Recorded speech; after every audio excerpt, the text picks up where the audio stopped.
Alors l'exercice suivant va considérer donc une masse M1 d'eau à 250 à 20 degrés, pardon, donc 250 grammes à 20 degrés, et on va rajouter un glaçon.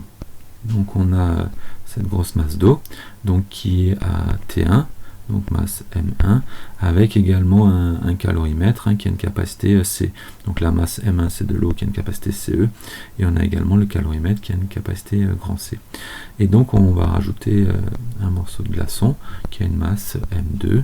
Alors il est sec au départ, donc il a une température inférieure à 0, donc T2. Et donc à la fin, le glaçon manifestement a fondu puisque la température finale est de 15,4 degrés. Donc là on a M1 plus M2 qui est uniquement de l'eau liquide. Donc on reprend le système, donc tout, donc M1, M2 et le calorimètre, je note comme ça, et donc on fait une évolution monobar, donc delta H sur une évolution monobar est égal à Q plus W autre. W autre vaut 0 puisqu'il n'y a pas de pâle, d'agitation ou quoi que ce soit, et celui-là est égal à 0 puisque l'évolution est adiabatique.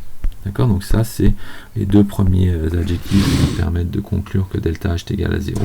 Et ensuite on écrit que H est extensive, donc en fait on a delta H de la masse M1 plus delta H de la masse M2 plus delta H du calorimètre, qui est égal donc à 0.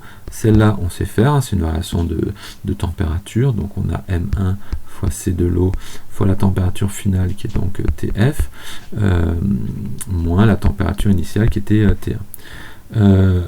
Celui-là on sait faire aussi, c'est pareil, c'est C qui passe de T1 à TF. Voilà. Là où ça va être un peu plus technique, c'est pour ce terme-là. Alors ce terme-là, on a le glaçon qui subit pas mal de choses, puisqu'il est à la fois échauffé, transformé, et une fois transformé, encore une fois échauffé. Donc on va décomposer ce H en trois termes. Donc delta H de ce glaçon, M2, va être égal à trois transformations. Alors évidemment en réalité tout se passe un peu en même temps, il commence à s'échauffer pendant que une partie fond, qu'il y a de l'eau qui apparaît, etc. Bon. Mais comme H est une fonction d'état, on se préoccupe pas du chemin suivi, on peut imaginer un chemin folklorique qui n'est pas réel. Donc H est une fonction d'état, et donc on va dire que, on va prendre un raisonnement binaire, on va dire que d'abord on va faire uniquement l'échauffement du glaçon, donc on va appeler ça delta HG, d'accord, qui est le glaçon qui passe de moins 20 degrés à 0 degré.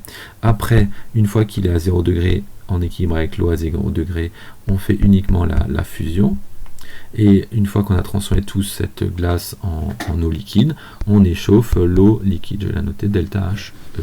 Et donc celui-là, on sait faire. Ce terme-là, c'est donc M2 fois C de la glace fois T, donc sa température finale, donc il y a la température de fusion, 0 degré dans le cas de l'eau, qui n'est pas donné dans l'énoncé, mais que j'espère tout le monde connaît, moins donc la température initiale T2. Le delta H de fusion, là, il n'y a pas d'échauffement, il n'y a pas de variation de température, simplement la masse qui s'est transformée fois la chaleur latente ou l'enthalpie massique du changement d'état, donc ici la fusion, c'est bien de la fusion qu'on fait, et enfin ici on a M2, donc toute la glace transformée en eau liquide, M2 fois la capacité aussi de l'eau, plus de la glace, fois la température finale, donc moins la température initiale entre guillemets de l'eau, c'est-à-dire la température de fusion, c'est-à-dire que l'eau elle commence à s'échauffer à partir de sa température de fusion. Et donc voilà, on a tous ces termes, on en a quand même 5 en tout, 5 termes, et il faut isoler donc et donc CG. Alors je vais faire vite fait ce calcul, et donc on arrive à l'expression suivante. Alors on arrive à cette expression-là, alors bon, faites-le tranquillement chez vous. Et quand on fait l'application numérique, donc là je l'ai faite sous Python, donc j'ai isolé, j'ai mis chaque grandeur là, j'ai fait l'application, on trouve 2,5 à peu près, donc joules par gramme. Donc voilà, c'est l'ordre de grandeur. Dans les tables on a plutôt 2,1. Bon, ça reste de la calorimétrie, on n'a pas toujours une précision affolante. Donc ce genre d'exercice, donc bon, à savoir faire, hein, entraînez-vous. Vous avez comme petite arnaque, attention aux unités, hein, des kilojoules par kilogramme, on peut aussi les écrire en joules par gramme, hein, puisque si on a 1000 fois moins de masse, on a 1000 fois moins d'énergie. Là, le 4185 joules par kilogramme par Kelvin, il peut être donné par Kelvin ou par degré Celsius, c'est pas grave. De toute façon, ici ce sont que des différences de température, donc que ce soit en degrés ou en Kelvin, c'est pareil. Et pareil, plutôt que de mettre 4185, on peut mettre 4,18 joules par gramme. Donc moi, pour mon application numérique, j'ai tout mis en grammes, en degrés Celsius et en joules, pas en kilojoules. Et voilà, et donc j'arrive au résultat en joules par gramme. Donc je répète, ces exercices sont à savoir faire. Donc il y a un TD avec la solution, donc méthode des mélanges, où on mélange de l'eau chaude, de l'eau froide, et on demande de retrouver la température de l'eau tiède. Voilà, donc vous avez la correction, je vous invite donc à le faire, parce que je prévois de faire donc des QCM, voilà, vous aurez ce genre de petits problèmes, et donc surtout entraînez-vous à faire les applications numériques, parce que généralement on se trompe entre les indices, les changements d'unité, etc. Donc faites des applications, trompez-vous pour voir où vous vous trompez et ne plus le refaire le jour d'un test.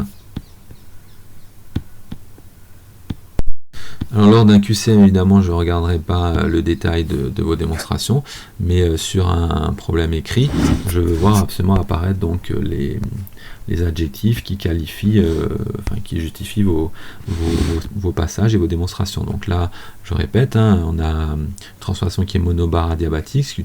Donc monobar permet de justifier l'utilisation de H, adiabatique permet l'annulation du transfert thermique, l'extensivité de H permet justement de diviser les sous-systèmes, et enfin, quand on a plusieurs transformations successives, hein, donc d'abord la glace qui passe de T2 à T fuse, après la glace qui fond, et après cette glace devenue eau qui passe de T fuse à TF. D'accord? Et donc là, c'est parce que H est une fonction d'état que c'est possible d'écrire ça.